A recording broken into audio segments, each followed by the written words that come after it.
নেত্র জুড়ানো জেলার নাম নেত্রকোনা। ভাটির এলাকা নামে পরিচিত অপূর্ব এই জেলায় রয়েছে পাহাড় ও নদীর এক অসাধারণ মেলবন্ধন। হাওর বাওর ও সমতল ভূমির বৈচিত্র্যময় প্রকৃতির জনপদ নেত্রকোনা। ভাষা ও সাংস্কৃতিক দিক থেকে নেত্রকোনা অতুলনীয়। এখানে রয়েছে নানান ক্ষুদ্র নৃগোষ্ঠী, তাদের ভিন্ন ভিন্ন ভাষা, আচার অনুষ্ঠান এবং ইতিহাস ঐতিহ্য। নেত্রকোনা মূলত কৃষি প্রধান জেলা। এই জেলায় উৎপাদিত প্রধান ফসলগুলোর মধ্যে রয়েছে ধান, পাট, গম এবং শাকসবজি। এছাড়াও নেত্রকোনার টেক্সটাইল, সিরামিক এবং খাদ্যপণ্যের উৎপাদন সহ বেশ কয়েকটি শিল্প দেশের অর্থনীতিতে অবদান রেখে চলেছে। এবার জেনে নেওয়া যাক নেত্রকোনার ইতিহাস ও নামকরণ সম্পর্কে।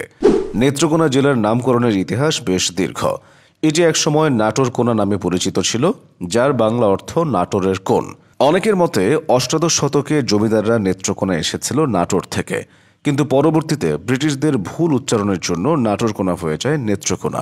আবার অনেকের মতে জেলাটির সদর দফতর মোগরা নদীর শেষে অবস্থিত হওয়ার কারণেই নেত্রকোনা নামের উৎপত্তি। বাংলায় নেত্র শব্দের অর্থ চোখ এবং কোনা শব্দের অর্থ কোণ, আর তাই নেত্রকোনার অর্থ দাঁড়ায় চোখের কোণ। মোগরা নদী সোমেশ্বরী নদীর সাথে মিলিত হয়ে একটি কৌশলগত পয়েন্টে জেলাটি অবস্থিত বলে এটিকে এই নাম দেওয়া হয়েছে। 1880 সালে ব্রিটিশরা নেত্রকোনাকে একটি মহকুমা বা প্রশাসনিক অঞ্চল হিসেবে অনুমোদন দেয়। 2 বছর পর 1882 সালের 3রা জানুয়ারি আনুষ্ঠানিকভাবে নেত্রকোনা নামটি প্রতিষ্ঠা লাভ করে। এখানে রয়েছে 10টি উপজেলা এবং 86টি ইউনিয়ন। আয়তনে এটি প্রায় 2810 বর্গ কিলোমিটার। নেত্রকোনা জেলার পশ্চিমে অবস্থিত ময়মনসিংহ, পূর্বে রয়েছে সুনামগঞ্জ, আর দক্ষিণে অবস্থিত কিশোরগঞ্জ, আর এর উত্তরে ভারতের মেঘালয়ের অবস্থান। নেত্রকোনা জেলার অবস্থান ব্রহ্মপুত্র নদের ঠিক পূর্বে। এই জেলার প্রত্যেক নদী দক্ষিণ পূর্ব দিকে প্রবাহিত, ফলে সমগ্র জেলার ভূমি উত্তরাংশে উঁচু এবং দক্ষিণ পূর্বাংশে ঢালু। সোমেশ্বরী নদীর কারণে নেত্রকোনার আলাদা সুনাম রয়েছে।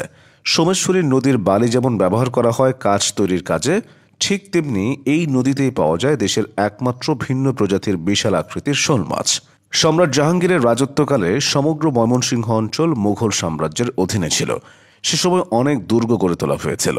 নেত্রকোনার বুকে সেসব দুর্গ আজও টিকে আছে। এর মধ্যে উল্লেখযোগ্য রোয়াইবাড়ি দুর্গ। এই দুর্গটি পরে ঈশা খাঁ দখল করেছিলেন বলে এটিকে ঈশা খাঁর দুর্গ বলা হয়। নেত্রকোনার বিজয়পুর গ্রামের সাদামাটির পাহাড় বাংলাদেশের খনিজ সম্পদের অন্যতম ক্ষেত্র। খনিজ সম্পদ অধিদপ্তরের মতে এখানে সাদামাটির পরিমাণ প্রায় 24,70,000 মেট্রিক টন, যা বাংলাদেশের 300 বৎসরের চাহিদা পূরণ করতে পারে। এই সাদামাটি জিআই পণ্য হিসেবে স্বীকৃতি পেয়েছে। নেত্রকোনার বিখ্যাত মিষ্টি বালিশ মিষ্টি। এর আকার অনেকটা কোলবালিশের মতো।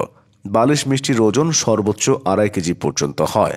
মহান মুক্তিযুদ্ধে নেত্রকোনা 11 নং সেক্টরের অধীনে ছিল। স্বাধীনতা সংগ্রামে বিশেষ অবদানের জন্য এই জেলার 7 জন কৃতী সন্তানকে বিভিন্ন খেতাবে ভূষিত করা হয়েছে। অনেক গুণী সন্তানের জন্ম দিয়েছে এই নেত্রকোনা জেলা। তাদের অবদানে বাংলাদেশ তরতরিয়ে এগিয়ে চলেছে। তেমন কয়েকজন কৃতী সন্তান হলেন জনপ্রিয় কথা সাহিত্যিক হুমায়ুন আহমেদ, কবি নির্মলেন্দু গুণ, হেলাল হাফিজ, বাউল কুদ্দুস বয়াতি, বিচারপতি শাহাবুদ্দিন আহমেদ এবং কর্নেল আবু তাহের। সব মিলিয়ে নেত্রকোনা হল ইতিহাস, ঐতিহ্য ও অবদানে মোড়ানো একটি জেলা।